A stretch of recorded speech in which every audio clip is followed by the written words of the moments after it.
Riffs TV, and I'm here tonight with Rick Hughes.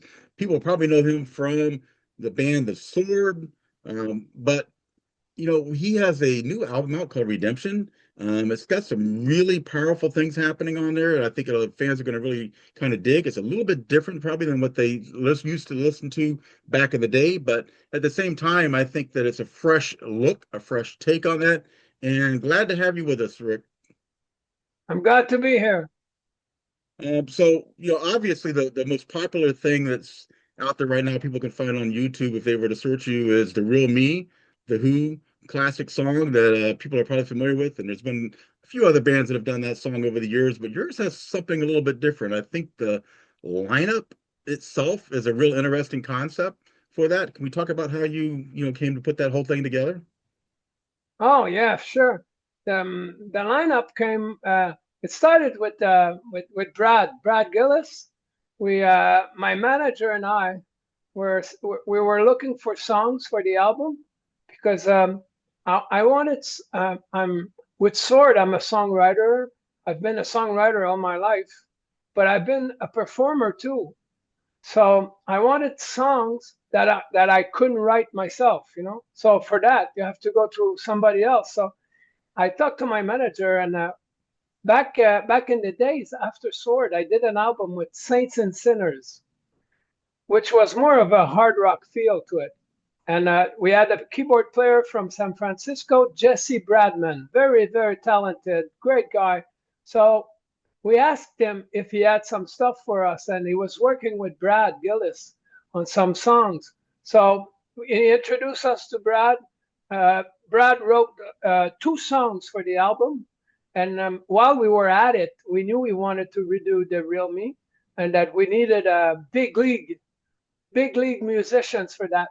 So we recruited Brad first, and then Brad came up with the idea of asking Tommy and Rudy and kind of reforming that group that I think the last show they did together was like 36 years ago. 30, so it was amazing that it came about. You know, it was like the impossible dream. You know, there's a song called "The Impossible Dream."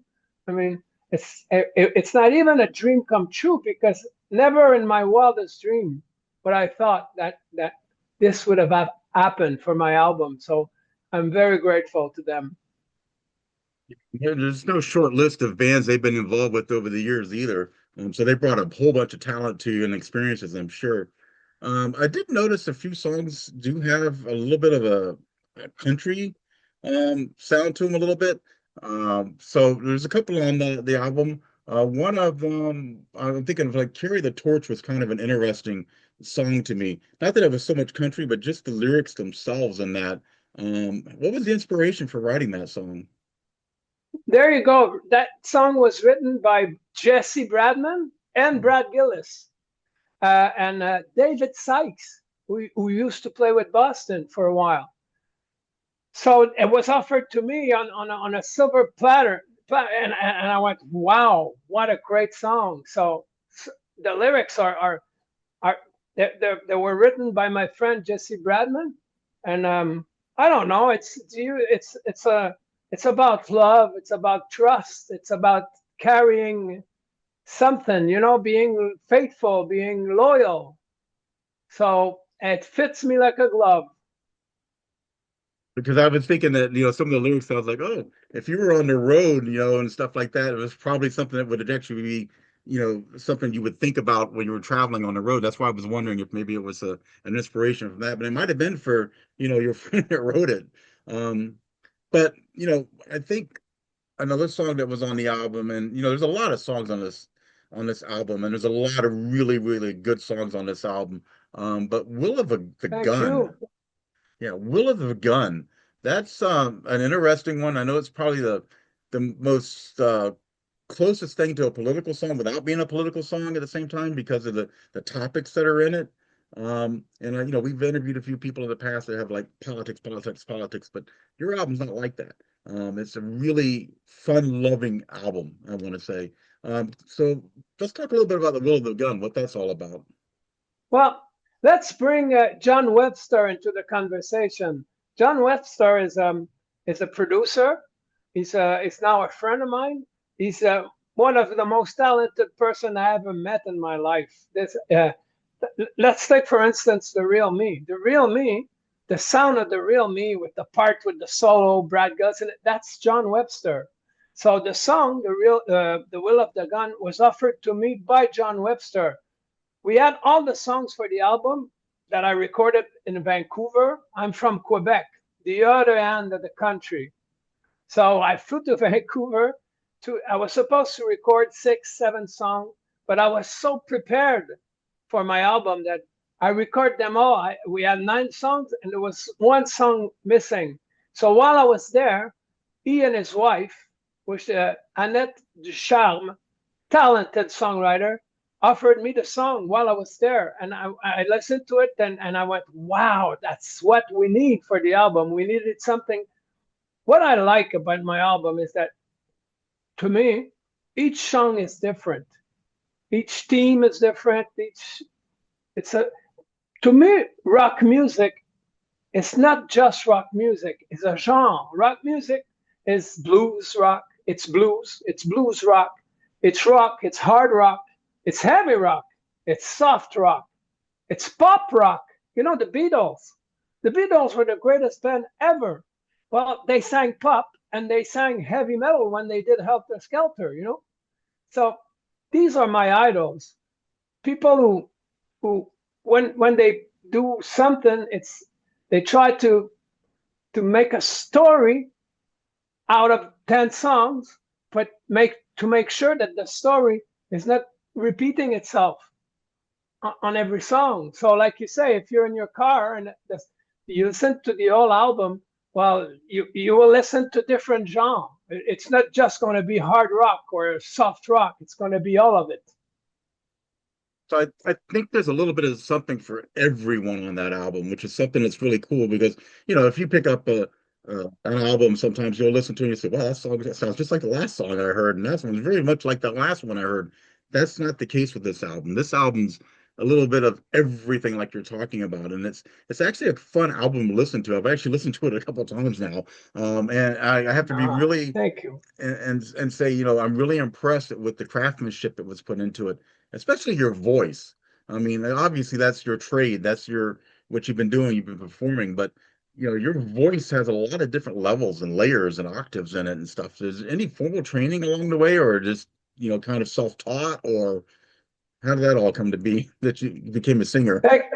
Well, first of all, thank you so much for what you just said. It's overwhelming because I've been working on this album for 2 years. But to think about it, I've been working on this album for all my life, So about my voice, yes, it's my trade. And when people ask me, who are your influences? Well, my influence, the people who influenced me to become a singer and to sing are the same people that were my professors, my teachers. They don't know, but they taught me how to sing. And those guys were Robert Plant. That's my favorite singer in the world. Ian Gillan is my second favorite singer in the world. And Paul McCartney is my third one. So I learned to sing when I was 15 years old, doing gigs with my brother, with my band, and playing here and there everywhere, doing 50, 100 shows a year for all my 20s, my 30s. And, before I recorded an album, we had to do cover songs. So exactly what I'm saying, if we play in a hard rock bar, then I'd learn the Deep Purple and the Zeppelin and the AC/DCs, I remember I used to sing Bon Scott, and I thought he was hard to sing. And then came Brian Johnson. Oh my God. Imagine being 20 years old and having to sing Back in Black, Hell's Bells. Man, that was tough. But I did it. And it formed my voice. And now I'm older, and I, in my own way, I took care of myself. I took care of my spirit, my body, and of course my voice. So I'm very happy that when you listen to the album, you think that my voice sounds unique because that's what I strive for. Your voice, it doesn't have the same pitch, doesn't have the same tone in every one of them, and you're kind of up and down, and you're in different places, and all that stuff, and that's evident in the actual songwriting process. Um, and so I know there were a couple other things on here, the album, like "Shake My Soul." That's probably one of the more grittier or heavier songs probably on the album. I would say, would you agree to that, or? Well, right now, because it's probably going to change with time, it's my favorite song on the album, "Shake My Soul." It's man, I love that song. It was written by Brad Gillis again, the guy who, in a way, replaced Randy Rhoads in one of rock history's saddest moments. I mean, Ozzy was, everybody loved Ozzy. Everybody loved Randy Rhoads. And then that tragic accident. So everybody was waiting to see what's going to happen next. And here comes Brad Gillis. Man, I was so impressed when Speak of the Devil came out. I was so impressed. I was a fan. So, yeah, uh, this song is for now my favorite song on the album. I love the way it's like heavy blues, I call it. People don't realize that rock music is a lot of blues. It's just, it's the way it's played and put together that doesn't feel like a blues song. And Just yeah, just think about White Snake, like crying in the rain. that That's was heavy blues. that was a great song, so Absolutely. and I think that one was one that brought them up on the charts quite a bit too. And there's probably going Yeah. to be one on here that's going to do that for you too. I have a feeling. Um, Now there's a couple of things like "Someday." Um, that one's basically, I know it's probably a little bit on the personal side for you, but "Someday" is kind of like, I think everybody can kind of relate to that, and I think you had a little bit of help writing that, from what I understand. Yes. Yes, I did. I wrote the song. I remember writing the song out on the porch, like a country singer.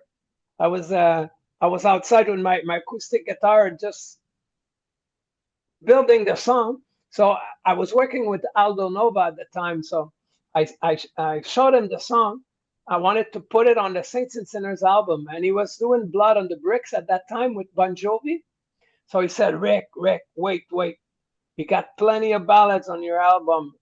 If you give me the song, I'll put it on mine. It's produced by Bon Jovi, and it should do something for your career. It's gonna help you out. I says, wait, you had me at Bon Jovi. Yeah, I agree.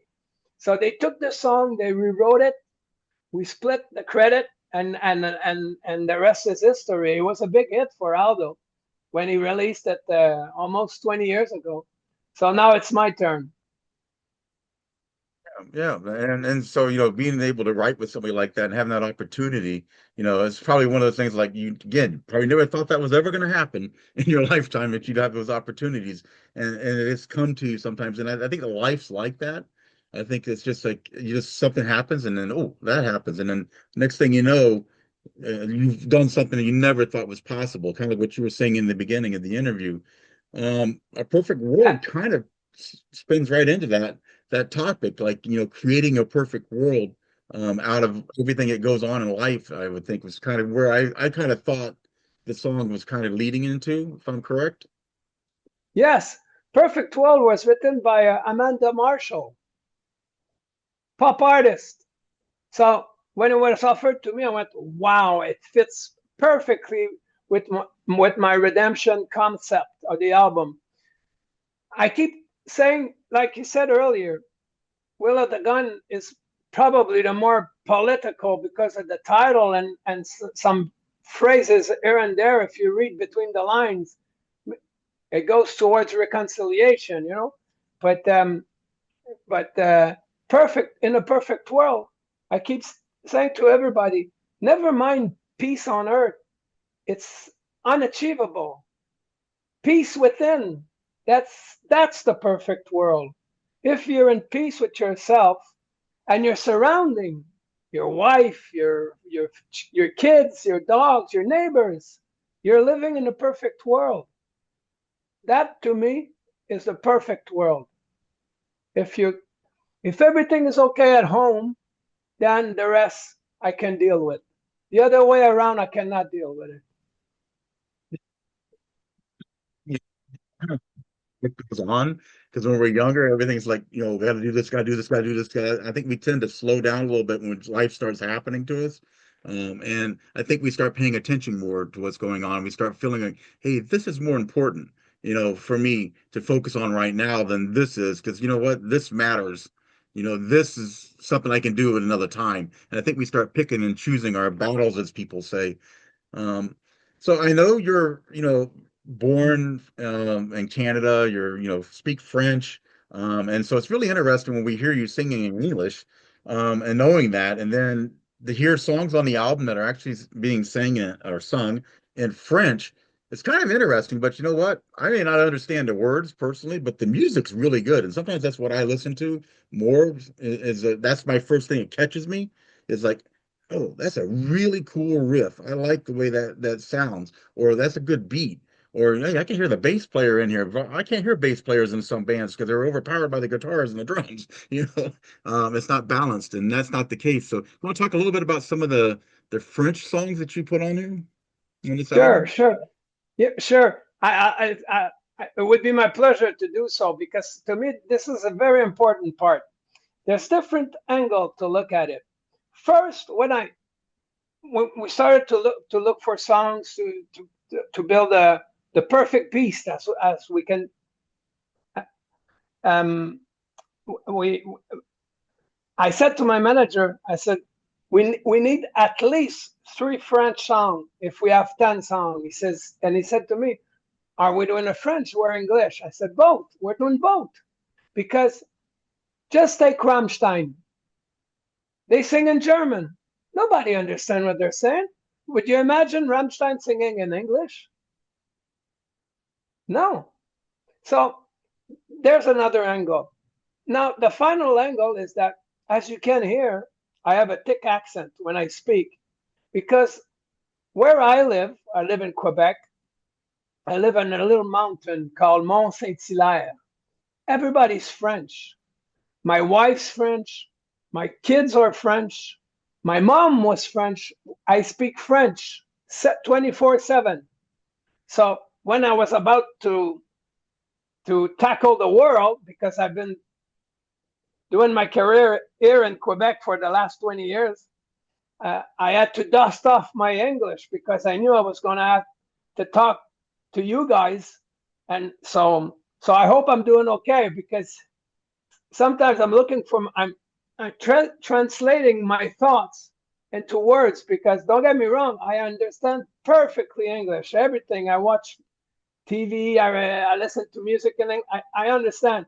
But it was a very important for me because I have a lot of fans here in Quebec, some in France, and here we have some rock artists from the 70s that are so good. They're part of my idols. And one of the songs that I'm doing on the last song of the album is called Ça va brasser. You want to know what that means? What does that mean? It means it's about to get loud. Ça va brasser. It's about to get loud. It means about that. That's one of my first inspiration. When I was a kid, I was like 12, 10 years old. I was watching TV, and the guy that wrote that song came on the TV, and he had the sunglasses, and he was so cool. His name is Michel Pagliaro. Here everybody loves him. Pag, we call him. So we had a 45 of his hit song that everybody knew. But the B-side, nobody knew the B-side. And my brother and I, when people would come to the house, they would talk about Pag. They would talk about his hit. We would go, yeah, well, listen to this one. And people would go, wow, that's a good song. So I kept that song kind of secret. because I knew that one day I would redo it. So when I presented to John Webster, he says, yeah, we need a song like that. This is an arena rock song.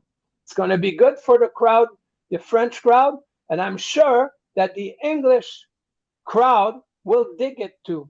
Because like I said, it's a bit exotic. It's like listening to Rammstein when he's I'm flying tang, and you go, wow, that's, you know, it's different, and it's okay. It's nice. I love it. A chance to kind of communicate with two different populations. You get to have the English speaking people and the French people. And if somebody buys the album, then, I've seen like, Megadeth had that song that was like had little French parts throughout it. Um, that somebody, I don't think he really, I don't know if he knew French or not, but they would add that in there. And nobody really cared because they liked the music, It was like, and the way they did it as a ballad, it really, really worked for that. But, you're able to appeal to more than one language is what I'm getting at. So if somebody was to pick up the album, most people are going to understand English because that's kind of like the second language that people tend to learn first because it's around so much. But French, not everybody knows French, so it's going to be a really nice group of people like where your home is. It's kind of like sending a message back to people. Hey, I may be out here and I've done all these things, but my roots are still here. My heart's still here with that population. I think you would agree with that. Of course, and throughout North America, there's quite a few pop, part of the of America and Canada that are French speaking. You know, La Louisiane, Bâton Rouge, near that place, and here in Quebec. But like I said, it was very important to me for this album because I knew it was John Webster that would be the producer, so I knew it would sound very, very good. So I didn't want to leave out my French speaking fans just to show my loyalty. So how can people get their hands on this album? Do you know the avenues for that? Yeah. Well, what I suggest is that if you haven't seen the video yet, just go on YouTube and go Rick Hughes, the real me.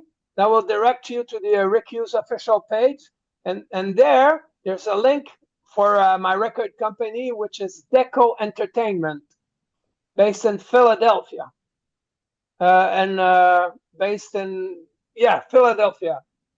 Yeah.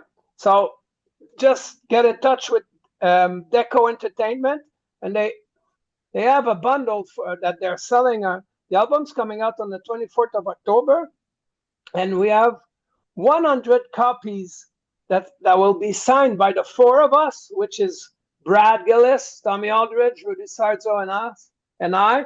And it's going to be a 45, like we had back in the days, vinyl 45 with the big hole. And the A side is the real me. B side is Carry the Torch. It's signed by the four of us. There's only 100 limited edition. So this item is going to go is going to go fast. So if there's a collector that's listening right now and has been a fan of mine, get your hand on one of those. They're going to go fast. Well, it's been a pleasure to interview you, Rick. I think your career speaks for itself. I think, this album's going to do very well. And, I'm going to push this out as much as I can because I think people need to get the message out there. And anything else you want to say to anybody who might be watching, any fans or anybody? Well, no, I just want to thank you very much for all for I'm really grateful for the time you've given me, and I cannot, how can I put it? What you said about the album it's exactly what I wanted people to hear, and you reassured me by how you defined my album. So I'm sure you got some people very curious. Thanks for joining me tonight, Rick. Thank you so much.